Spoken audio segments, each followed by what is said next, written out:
folks, and welcome back to another episode of the Apologetics.com radio show. My name is Jason Gallagher, and here at Apologetics.com, we challenge believers to think and thinkers to believe. And I'm in studio tonight with my good friends, Mr. Tony Yu. How you doing, Tony? I'm doing all right. How are you? Evangelist extraordinaire. I'm doing good. Thank you so much. And Daniel Adrian. Hello. The one, the only. Good friend. Thank you. We just wanted to let you guys know that tonight's show is sponsored by the Branch of Hope Orthodox Presbyterian Church in Torrance, California. That is a church that I am a deacon at, and so is my brother Daniel. And we meet Sunday mornings at 9:30 and 11 a.m. to gather and worship and hear from our wonderful pastor, Paul Vigiano. And every Sunday after service around 12:30 or so, we have a live question and answer where you are able to ask any question you would like to our pastor about the sermon, about the Bible, about Christianity, or any other topic relating to the Christian faith. It's one of my favorite parts of our Sunday morning. Recently, about a couple weeks ago, I had the privilege of engaging with a gentleman named TJump. Some of you guys may or may not have heard of him. He is a fairly prolific atheist YouTuber in the sense that he uploads lots and lots of videos and conversations with all kinds of different believers, Christian, Hindu, Catholics. Tom has these conversations really asking questions about reasons people have for believing in God. And, I had the opportunity a couple Sundays ago to have a conversation with him as well. And it was a great conversation, had a lot of fun doing it. And you could find that conversation on youtube.com under TJump's video page. I think it's called TJump. And we were going to recap that conversation tonight. And with Tom, he agreed to come on the show, and we could kind of just dig into some of those topics a little bit more in depth. You know, when we're having these conversations, sometimes you don't get to always cover topics as much as you might like to, or you might even think of things after the fact that maybe you could have said differently, or maybe you could have said a little better. At least that's how it goes for me. I'm sure, Tom may or may not agree with that. But I think we have Tom on the air tonight. Tom, are you with us? Yeah, I'm here. Can you guys hear me? I can hear you. I can't hear you super loud, but hopefully the audience can hear you a little bit better. Yeah, you're coming through quiet on my end, too. Okay. Well, I can hear you well enough. So thanks for calling in, man. It's a late night for you. Yeah, thanks for inviting me. Hopefully. I appreciate you coming on my show for this fun conversation. Yeah, absolutely. Real quick, I did want to throw out our number. We are a listener-supported show. For anyone out there who is interested in giving to this ministry, all of us are unpaid volunteers, unpaid staff. We just have a heart to share God's word with people and to defend the Christian faith and the claims of Scripture. So you could always go to our website, apologetics.com, where you can give. You could catch us on Facebook and also on iTunes podcasts, apologetics.com radio show. But our number, because we exist for you listeners to call in and engage with. And if you'd like to ask TJump some questions tonight, I'm sure he'd be open for that. He loves to do that. I think that's a fair statement. So call us at 888-995-KKLA. That's 888-995-5552. And so, Tom, I just wanted to get your thoughts. After we had our conversation online, you have tons of conversations all the time with lots of different people. How do you process these conversations after you have them? Do you ever reflect on them? Is it just kind of like a one and done type thing, or do you think through them a bit and think of the arguments you made and how you might have said something maybe more clearly or differently, or what is your basic post-game analysis, so to speak, when you debate or converse with people? Yeah, absolutely. So I definitely go through what I think my arguments were and try to improve on them to make them better, to be able to articulate my points more clearly. That's essentially the main goal of the conversations you see. Go over the points, hear different perspectives and wordings from different people about debating arguments, and then see if I can change my phrasing to make it clearer for every different person that I talk to, because each individual understands things differently. And so having the kind of argument that can reach the most people is paramount in being good at debate and conversations. Mm-hmm. Yeah, agreed. Have you had a chance to reflect on the conversation we had? Or have you thought much about it? Or Yeah, a bit. There are a few things I definitely thought about. Okay, from your perspective, what were maybe some of the main things that stood out to you, maybe in terms of strong arguments or maybe not so strong arguments? What were some of the highlights from your perspective? Well, when I was reviewing it, the things that stood out to me, usually I'm reflecting on what I did worse, so I'm usually not looking at your points as much. I'm trying to think about what I explained badly. So I think that when I was watching it, the things that initially stood out to me was focusing on the I think, therefore I am. I don't think I explained the main point of why that's important very well, and I don't think I explained how thoughts have weight very well. Those are the things I was really focusing on when we watched the debate. So those are the things that were the most important, and it stood out to me the most during that debate. Right on. Yeah, those are some interesting points. Yeah, we didn't really get to camp out on the I think, therefore I am too much. And I do think that's kind of the topic that threw us into what are thoughts, and then we started down that road of thoughts having weight or not. So just for the listener's sake, my basic conversation kind of outline when I was talking to Tom was basically starting from Romans chapter 1, which basically says in summary form, or paraphrasing, that God's existence is clearly seen, being understood through the things that have been made, right, through creation, and that men are without excuse, and men suppress the truth about him in their unrighteousness, and therefore, when they do that, it says that they're... Oh, I'm getting a little echo here. Not sure if you could hear me. Still there, Tom? I can hear you. Hey, Jared, I'm getting an echo, man. Not sure if you're hearing that. I was just hearing an echo, sorry.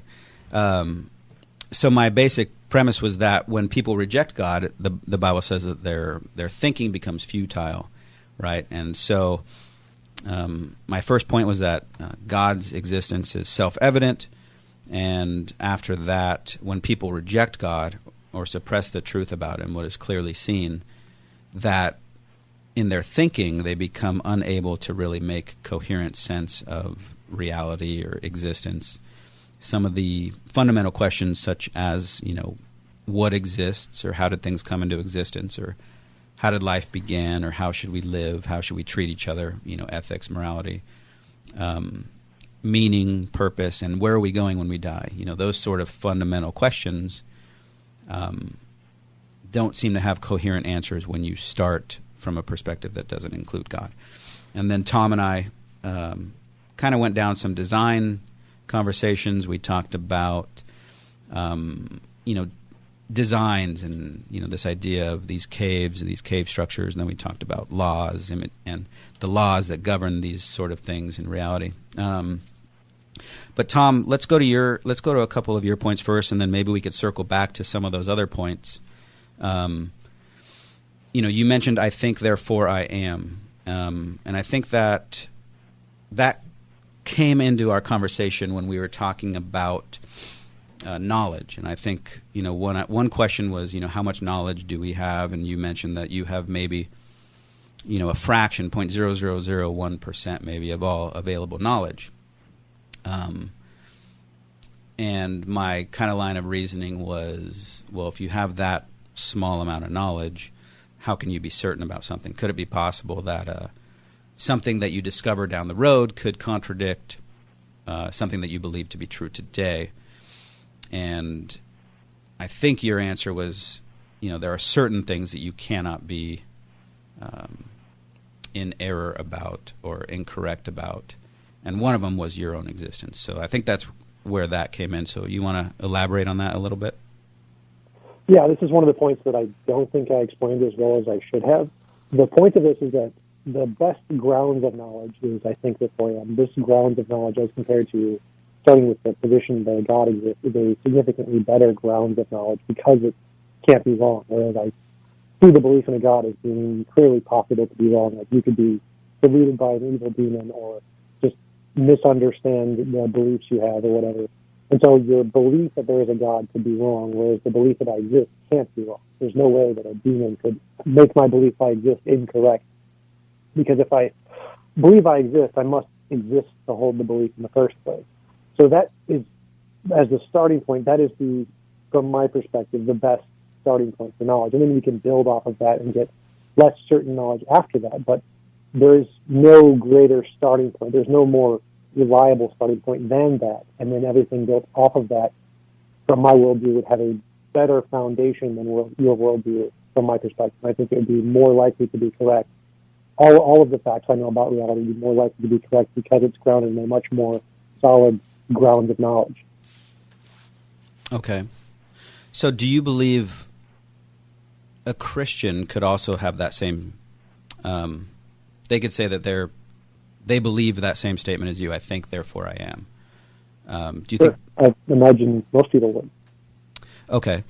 And then from a Christian perspective, I would say, the fact that, we do exist, right, then points to the question, the natural question, I think, is, well, how did we come into existence, right? So even if, let's just say that, I think, therefore I am is a starting point for understanding your own existence. But it's still, the next question, one of the basic questions is how did we come to exist? Sure. I mean, yeah, there's lots of questions that would follow from that. But the question would be like, you bring this up when addressing presuppositionalism, the idea that God is the best starting point for knowledge. And I usually reject that and say the cogito, I think therefore I am, is the best starting point for knowledge. So the only point of that isn't to say that there are obviously lots of other questions we don't know the answer to and that can follow from that. But this is the better starting point. You can start with, I think therefore I am, and then try to build off of that to get to a God or not God or whatever. Mm-hmm. And you can't just start with the God because that isn't as certain. It's not as good of a ground of knowledge as the cogito. In fact, I'd say it's a pretty bad one. But. Okay.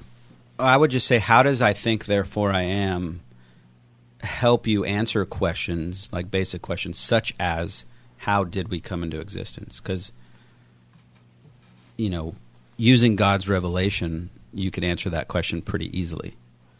But using your starting point of I think therefore I am, how do you then get to answer these questions of, say, how did anything come into existence?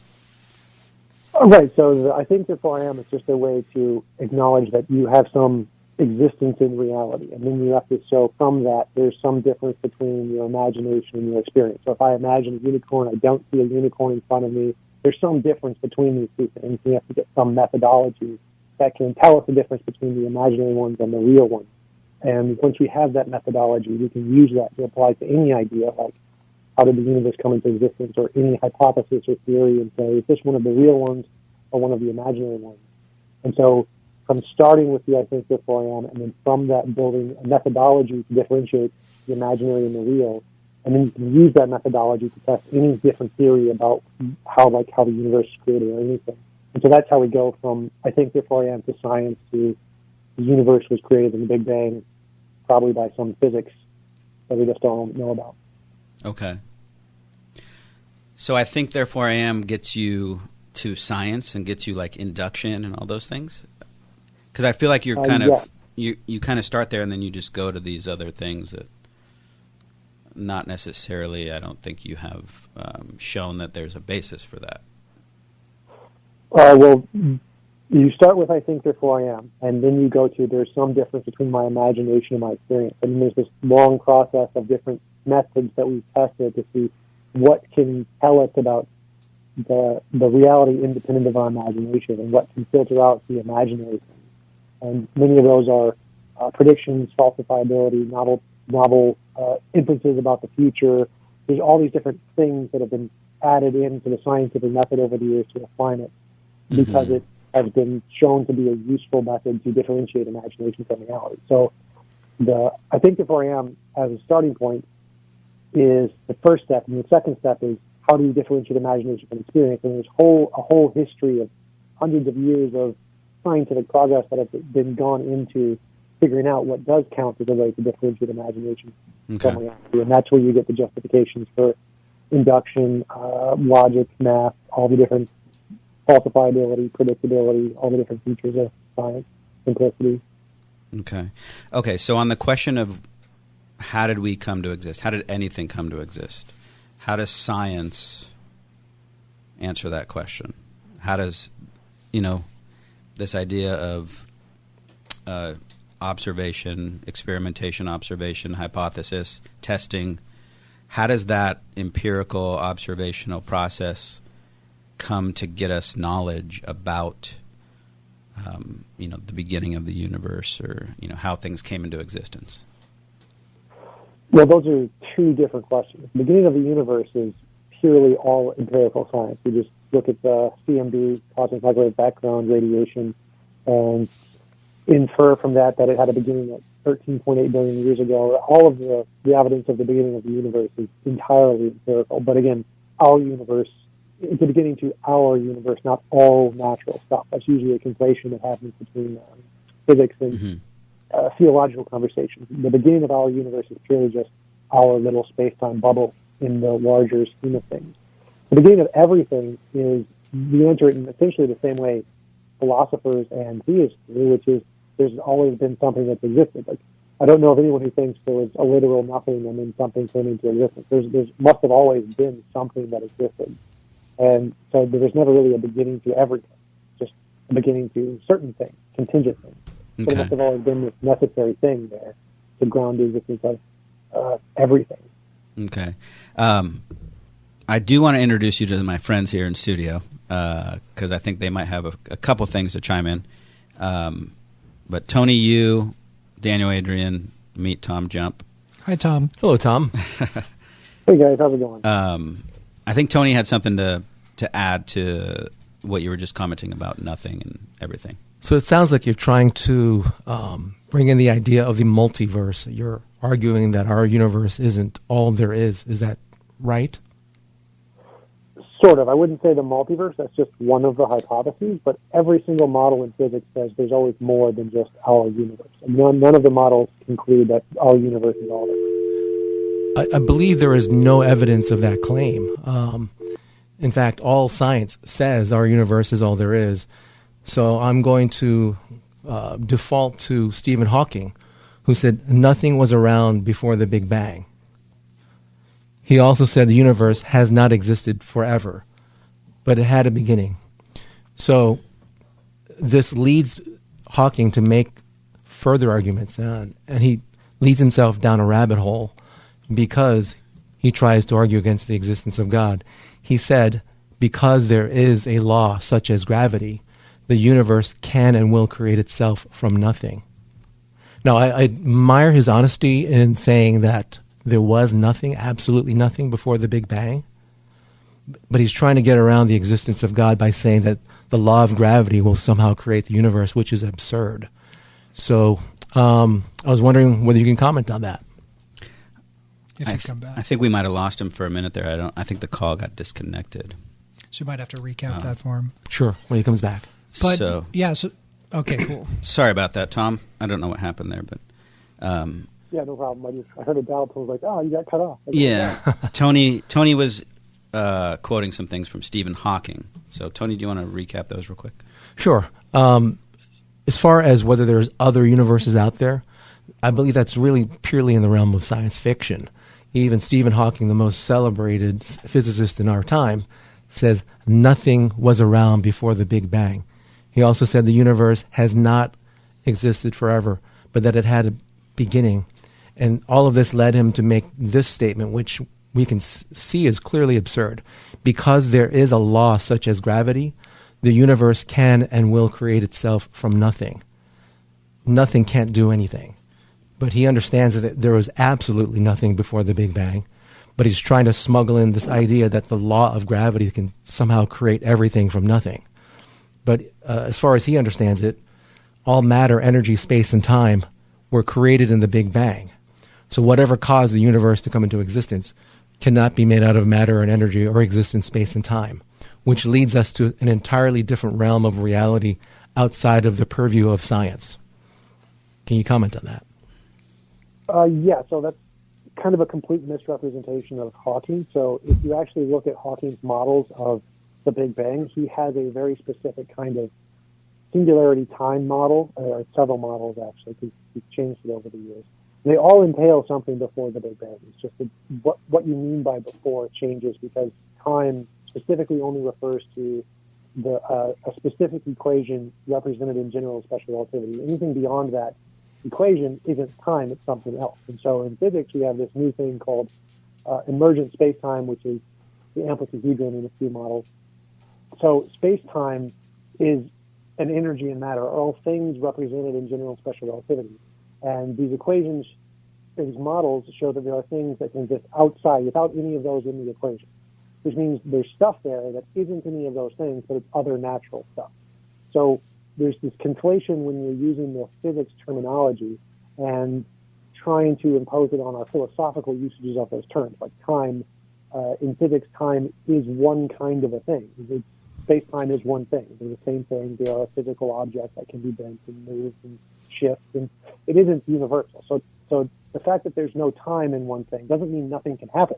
It's just there's none of the specific thing represented in the equations of general and special relativity in that location. There's other stuff fine. It can do as much as it wants. It still has causation and effect. It's just not that specific thing represented in that equation.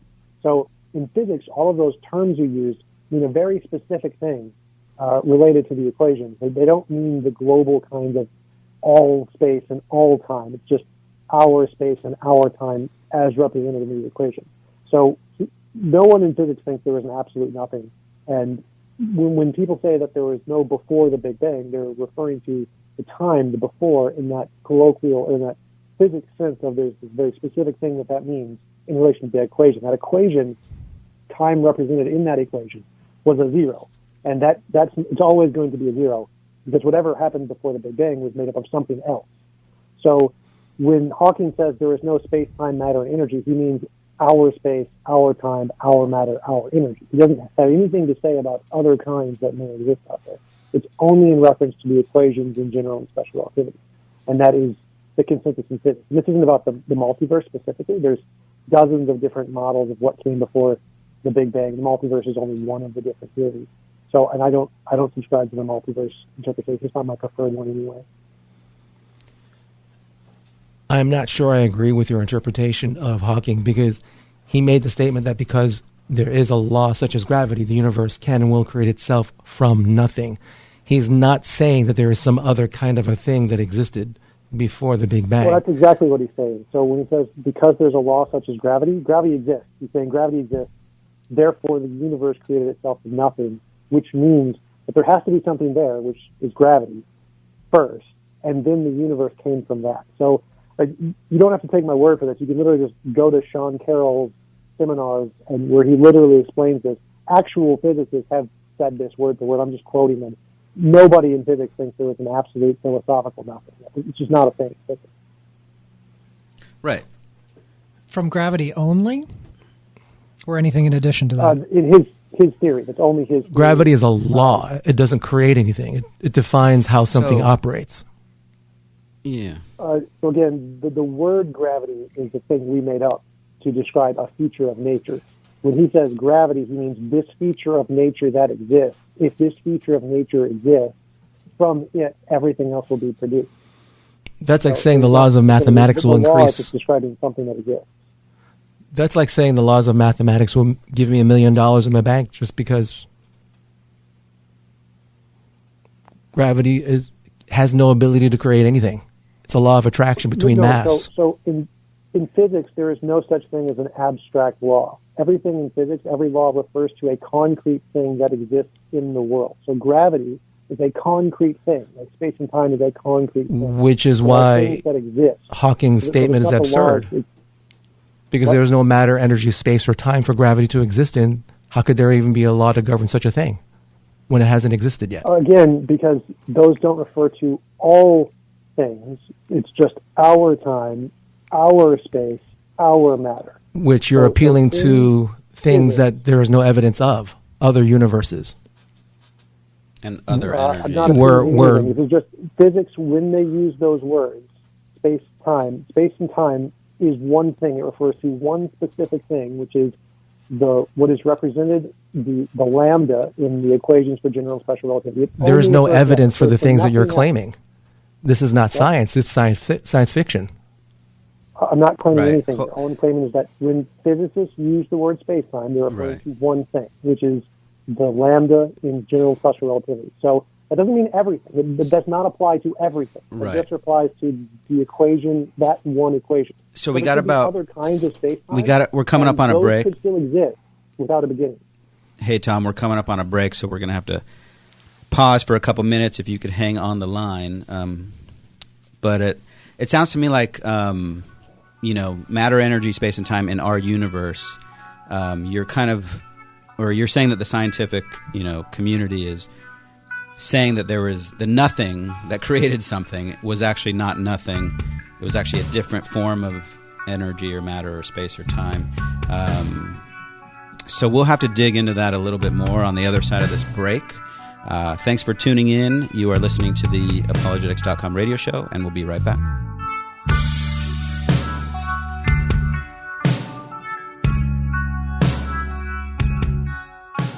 The mission of Apologetics.com is to challenge believers to think and thinkers to believe on the radio, on the internet, and now in the Life of the Mind conferences.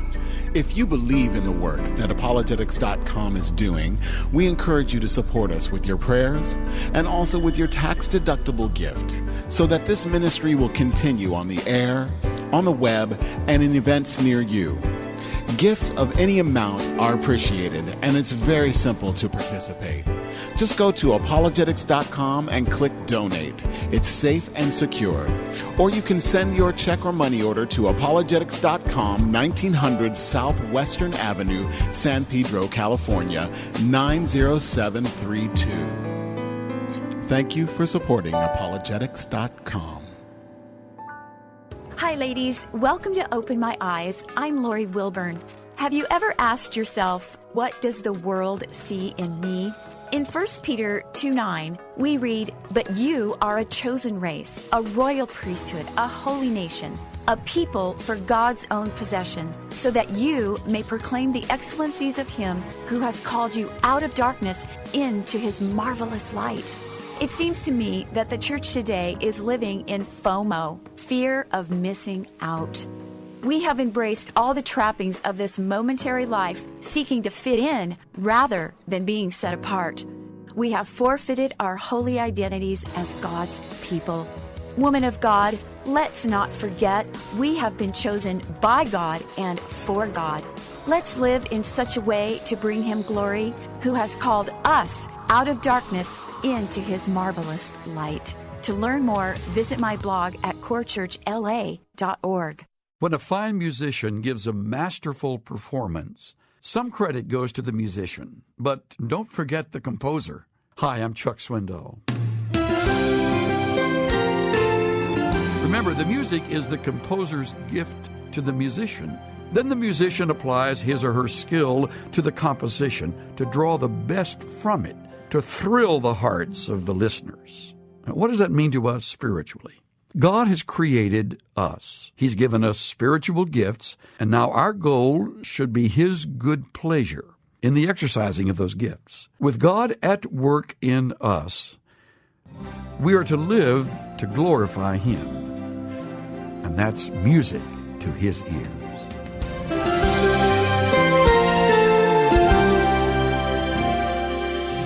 Pastor and teacher Chuck Swindoll. Visit Insight for Living's website at insight.org. All right, let's get back to the Apologetics.com radio show.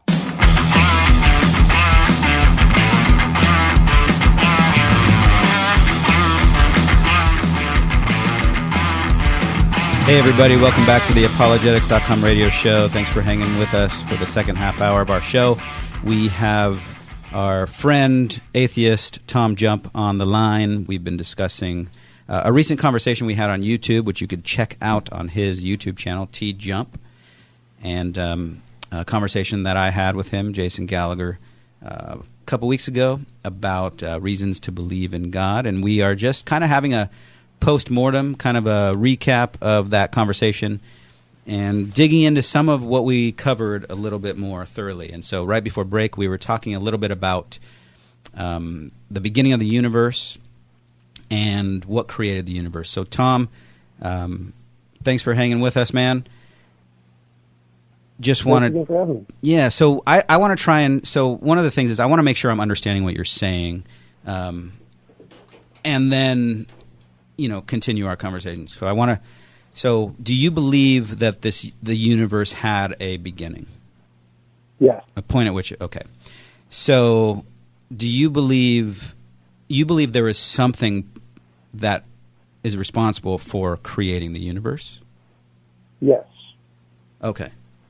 So that something is something outside or external to our known universe. Yes, it could actually permeate our universe, but it is definitely something that exists at a minimum outside of our universe independently. Okay, so by definition, would it be something... I mean, it sounds to me something that exists outside of our universe would be a supernatural thing. It's beyond our natural...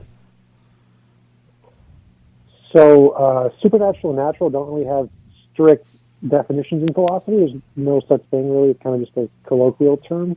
I use supernatural to mean a non-physical mind of some kind. That's usually what I mean by supernatural. But no one in physics really uses those terms. So Right. In physics, the consensus is that there is more stuff that exists than the stuff that we know about. And all of the stuff that we know about had a beginning at the Big Bang. All the stuff we know about had a beginning at the Big Bang. Yep, all Okay. the measurable stuff. All the measurable stuff. Okay. So so we can't measure those things that are prior to that. Correct. That's But- why they're all hypothetical right now. They're all hypothetical. Okay. So there's no observation, no empirical scientific evidence for them.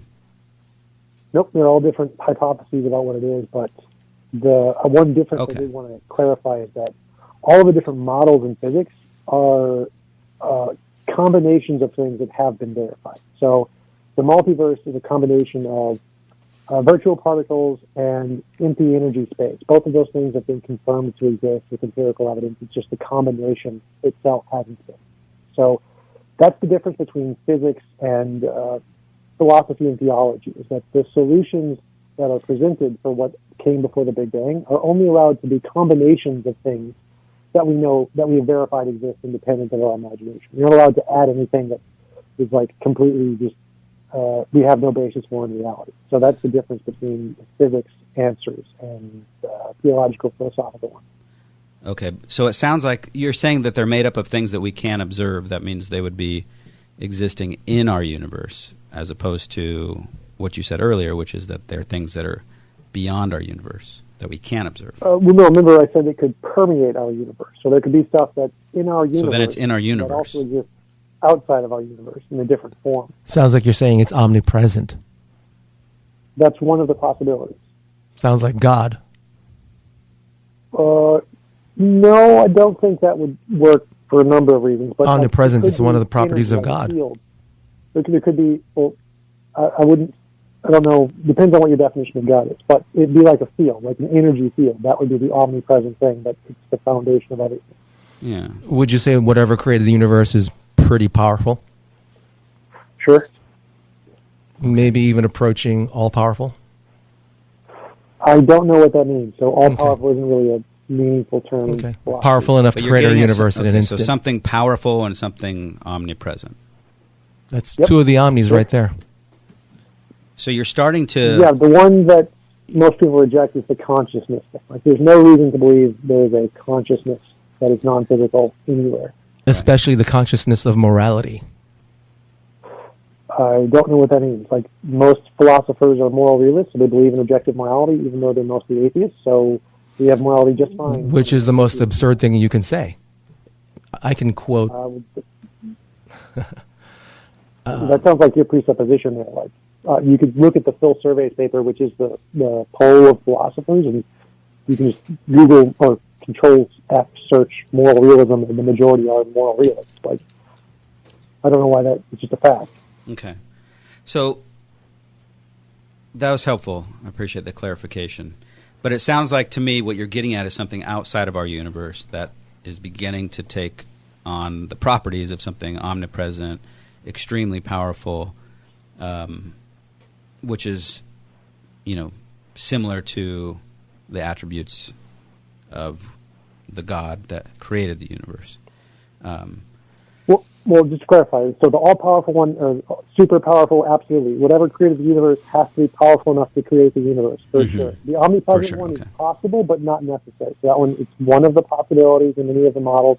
It isn't required.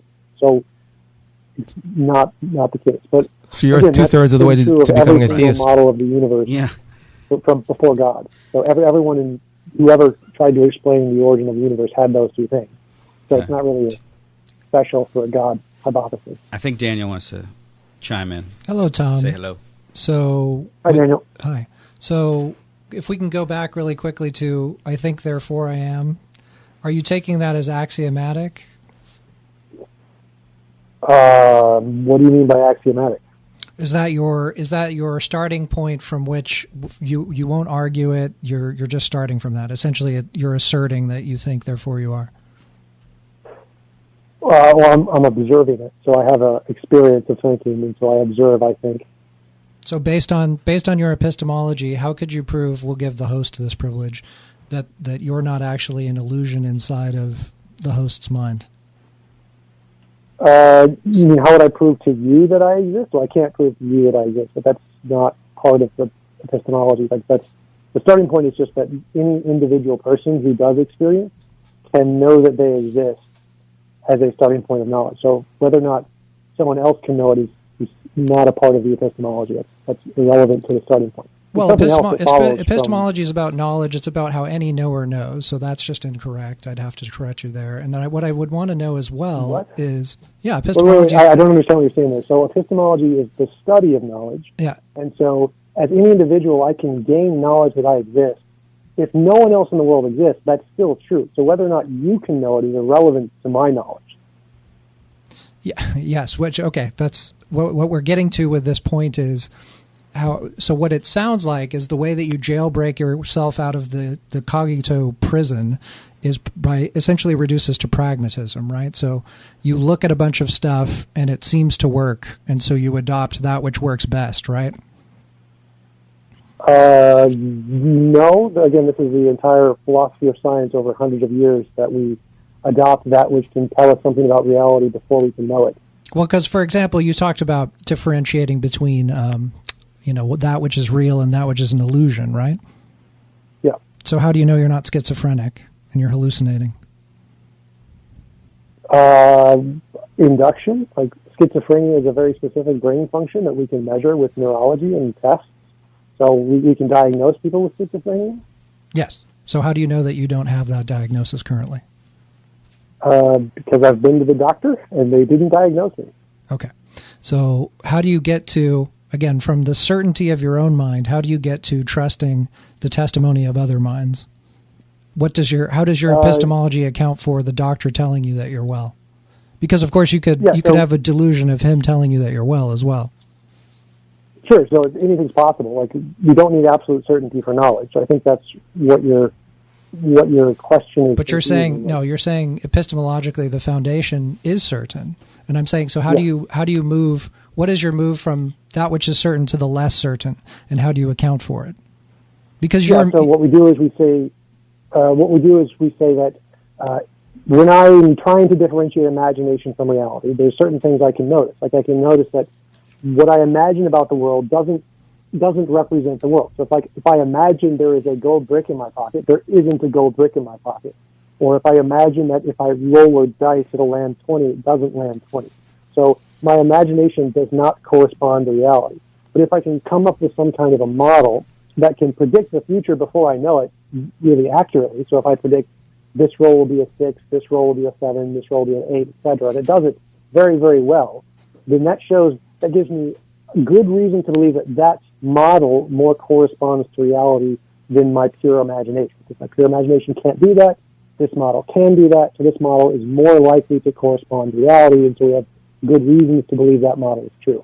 So probabilistically and pragmatically, as I said, it reduces to pragmatism and basically probabilistic reasoning.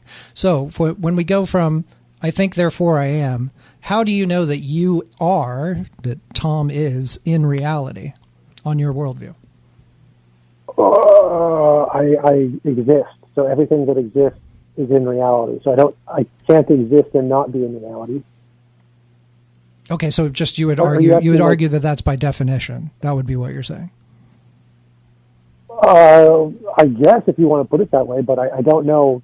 Like, what it means to be in reality is to exist. So if I exist, I mean, that's what it means. I don't know, how could I exist and not be in reality? So if we take for the sake of argument that it's a fact that you exist, you wouldn't argue about whether you exist or not, right?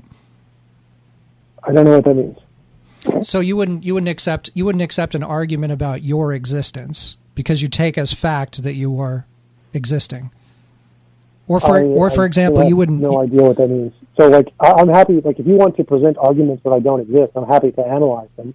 But I mean, I can prove them false because I observe myself existing.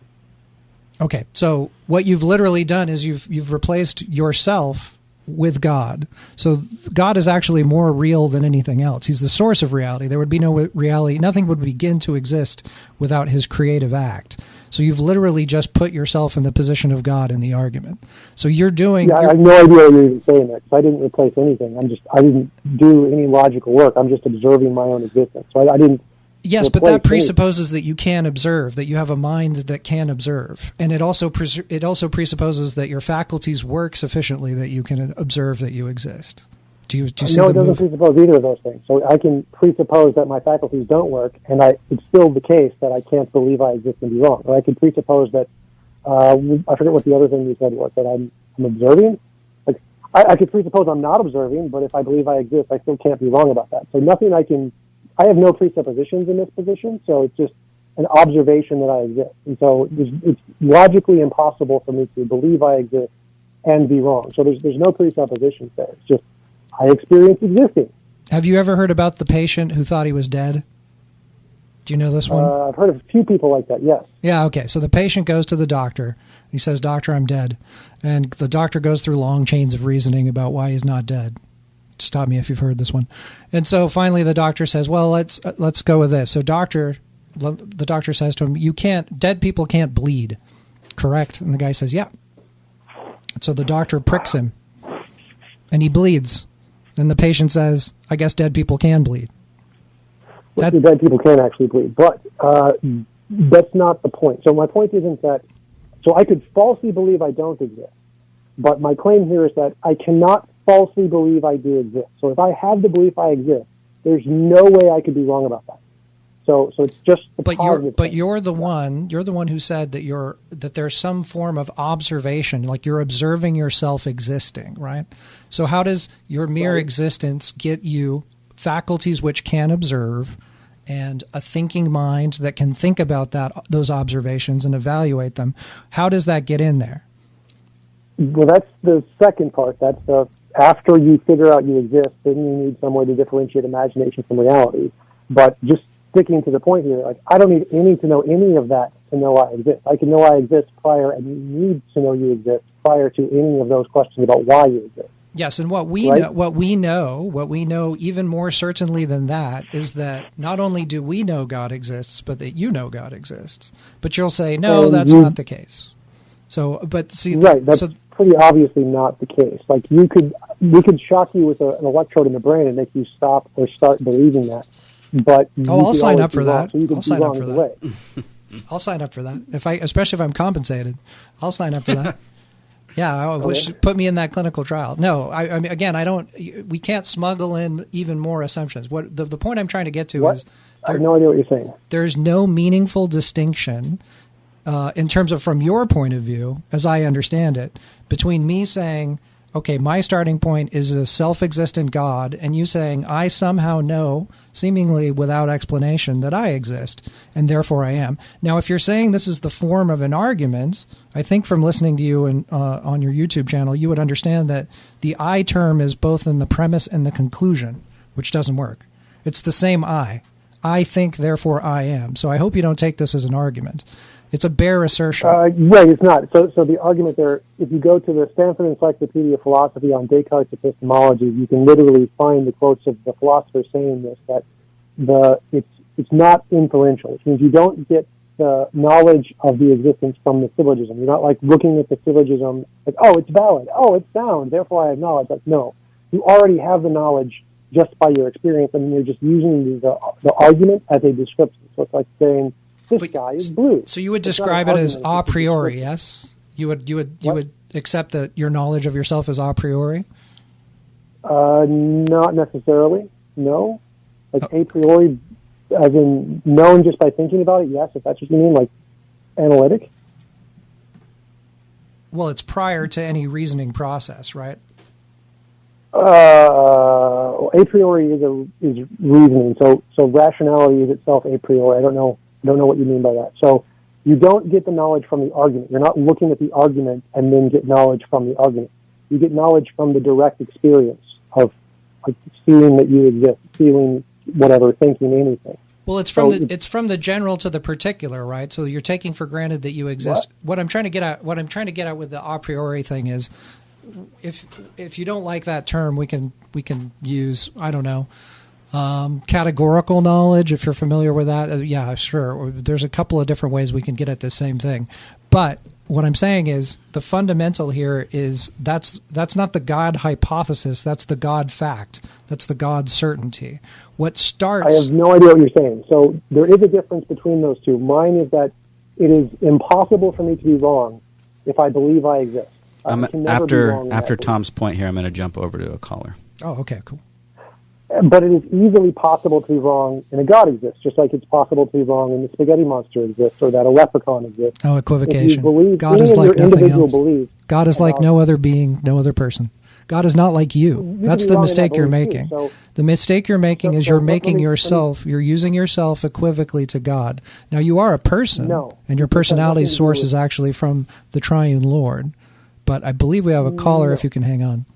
Yeah, let's hop over. I'd like to finish my point first, if possible. Oh, sure, go ahead. Sorry, I didn't mean real quick. Yeah, go for it. So it's impossible to believe you exist and be wrong. It doesn't matter. There's no reference to a God. It's impossible to believe you exist and be wrong because to exist, if you have a belief, you have to exist. It's easily possible to believe there's a God and be wrong. I think what I would there's possible to believe there's a leprechaun and be wrong.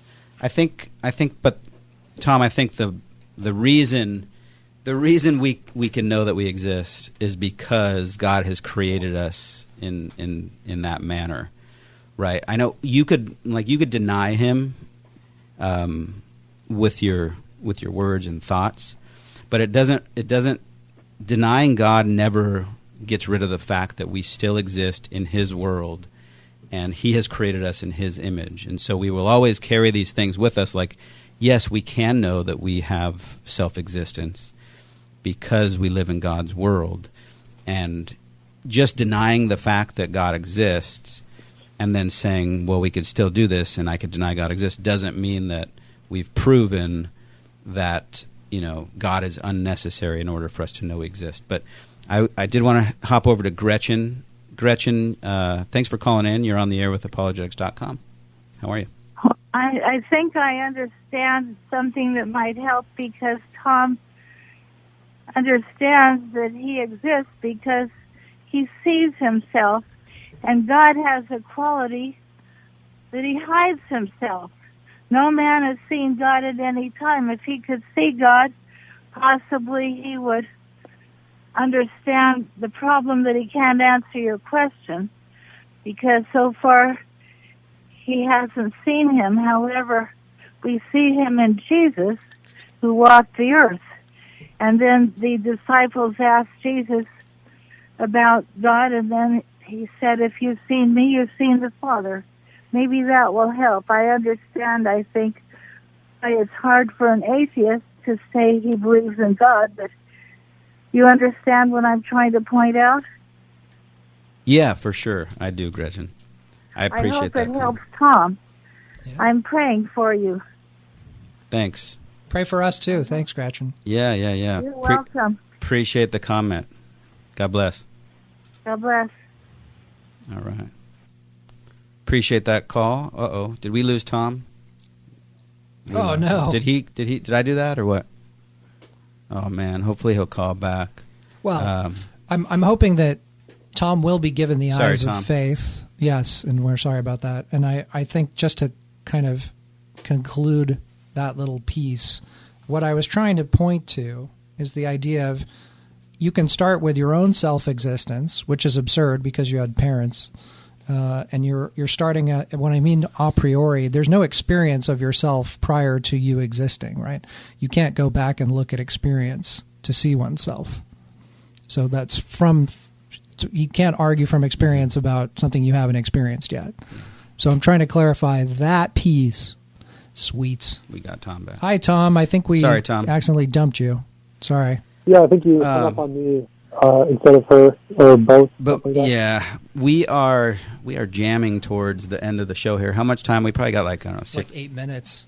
5-6 minutes left. So let's try to move towards something, I don't know, more tangible. A lot of this stuff's been pretty philosophical, which is great. I appreciate it. I appreciate Tom, you hanging in there with us. Just circling back to one of the original arguments, Tom, one of the first things Romans 1 says is that God's invisible attributes are clearly seen, being understood through the things that are made, right? So when we were talking a couple weeks ago, did you follow the line of thinking that when you observe something that someone has created, you can learn things about them? Do you follow that? Not exactly, because someone could create a rock and you wouldn't be able to tell anything about it being created. It'd be rather like any other rock.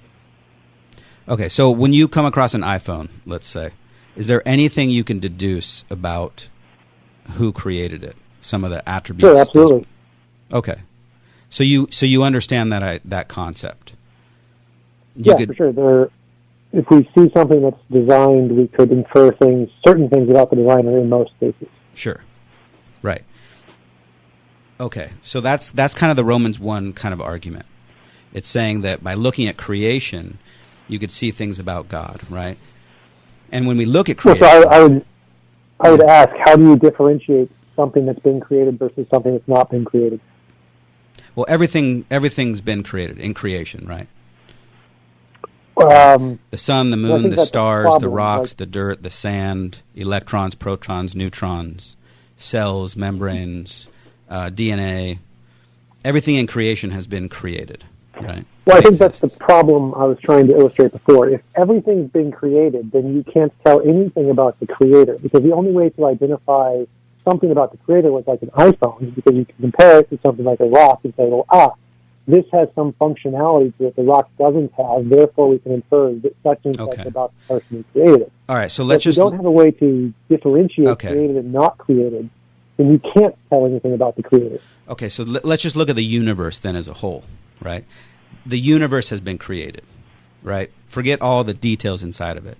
But the universe has been created, and that universe has certain properties, right? So just like the iPhone tells us something, the universe itself tells us something about what created it. And even in your reasoning, the conclusion that you have come to is that something outside of the universe that is very, very powerful, extremely powerful, and also omnipresent created the universe. And so I would argue that you are essentially marching down the Romans 1 road where you're actually seeing some of God's invisible attributes through what has been made, namely the universe. Well, anything has to have some sufficient explanation of its cause, and so there are always going to be some minimum properties that are required. And like I said before, every single hypothesis about what caused the universe or what knocked over the cup is going to entail the phenomenon itself. The universe is caused, therefore we're going to explain the cause of the universe. So it obviously has to be more powerful than the universe. There's nothing special about that. The Christians didn't come up with that, or any God hypothesis didn't come up with that. Every single hypothesis, even the naturalistic ones of other religions, have that exact same feature. Yes, whatever created the universe has to be powerful enough to create the universe. So you're saying that's self-evident? Yeah, it's pretty self-evident. Okay. Then I would say that you've kind of granted what Romans 1 says. If it's just making an obvious tautology claim that any cause has to be greater than itself, then but I don't think that's what it says. Well, I think this is great. This is a great way to conclude the show. It is obvious, and so we only got 30 seconds, so I'm going to have to wrap. But Romans 1 says that God's invisible attributes are clearly seen, or you could say are obvious, being understood through the things that have been made, so that men are without excuse, right? So anyways, Tom, I wanted to say thanks for being on the show tonight, and I hope that we get to talk a little bit more maybe on your channel next time about morality or something along those lines. Yeah, anywhere. It's always good to hear thanks for having me on. I appreciate it, guys. Yeah. All right, man. Well, you take care, and we appreciate you, and we'll be praying for you, man. Good night, Tom. Thank you. Thank you, Jared, for being on the ones and twos. Thanks for the callers. Thanks, Tom. Thanks, Tony. Thanks, Daniel, for being here. We appreciate you guys tuning in and listening. Until next Friday, this is Jason Gallagher with Apologetics.com saying keep the faith. Pray for TJump.